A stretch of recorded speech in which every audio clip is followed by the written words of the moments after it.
This was a pretty big headline. The legendary Pulitzer Prize winning reporter Seymour Hersh, who gains fame in 1969 when he exposed the My Lai massacre. He won the prize for that the following year.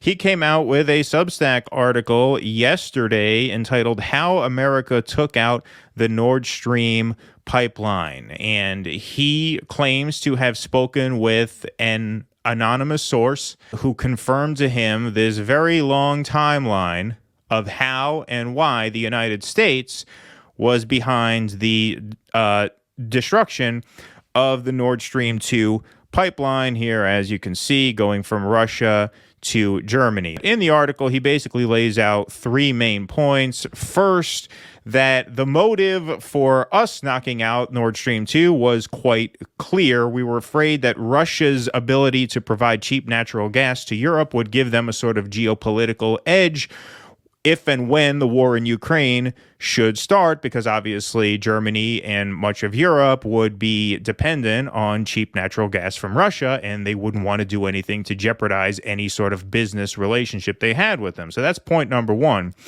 Point number two, according to this source of his, plans to sabotage Nord Stream 2 began pre-invasion of Ukraine back in 2021, which bolsters my theory. I would assume it's Warren's as well, although you can speak for yourself, that the West and the United States obviously had a feeling that this war was going to break out about when it did. And not only did we do nothing to stop it, but we actually planned for it by planning to destroy Nord Stream 2 back in 2021.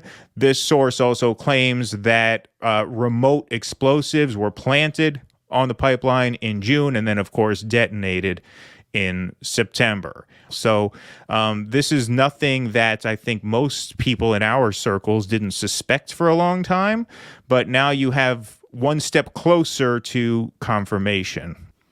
Yeah, it all makes sense, too. I mean, it all began back in 2014, and then the whole prelude to weakening Russia, which was on Obama's mind, and of course, it's been on the mind of a lot of presidents throughout the years too. So, and then leading up to it, and of course, they even admitted as much, saying that we've got to get rid of that pipeline, we've got to get rid of that pipeline, and then all of a sudden, oopsie, it blew up. The Russians, who have the actual valve to shut it off, to think that they would actually go in and blow this thing up themselves is ludicrous at best, and a lot of these some of the folks in the left circles that we like to think of as not exactly journalistic top shelf, talking about Seymour Hersh like he's a blogger.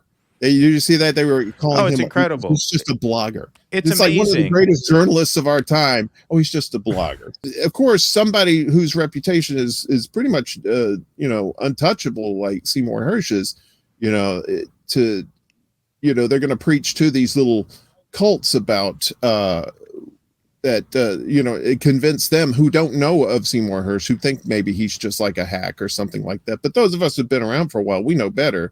And his reputation does precede him in this case.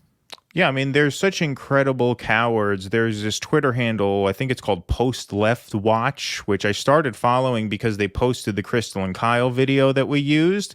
And I assumed that they were like, for lack of a more sophisticated term, based. But turns out they're not so based.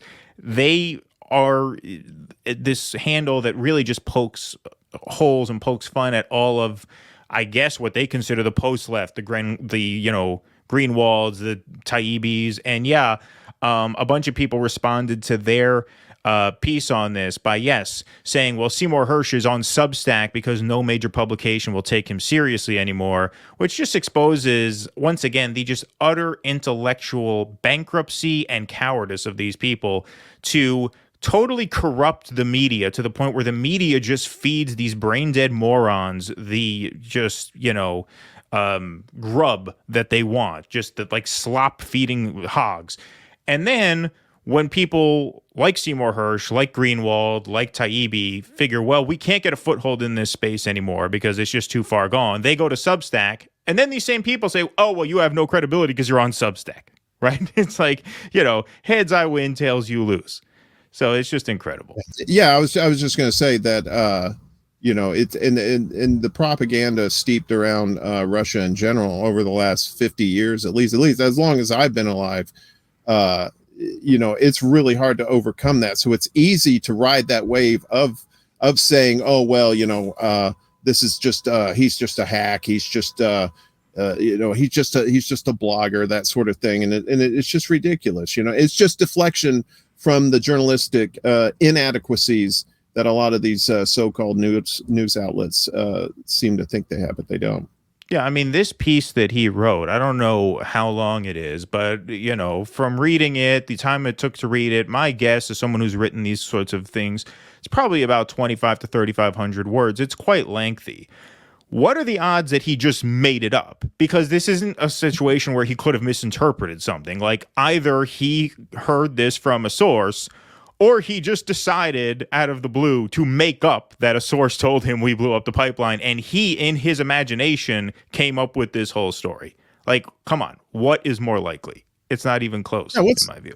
What's the end game? What has he got to gain out of lying about it? That's a big Substack question. Subscribers, man. He's a grifter. Ooh, he's getting for $5 a month. He's getting some signups out of that bitch. Yeah, you'll learn the game sooner or later. You're still new, still green. This guy over here.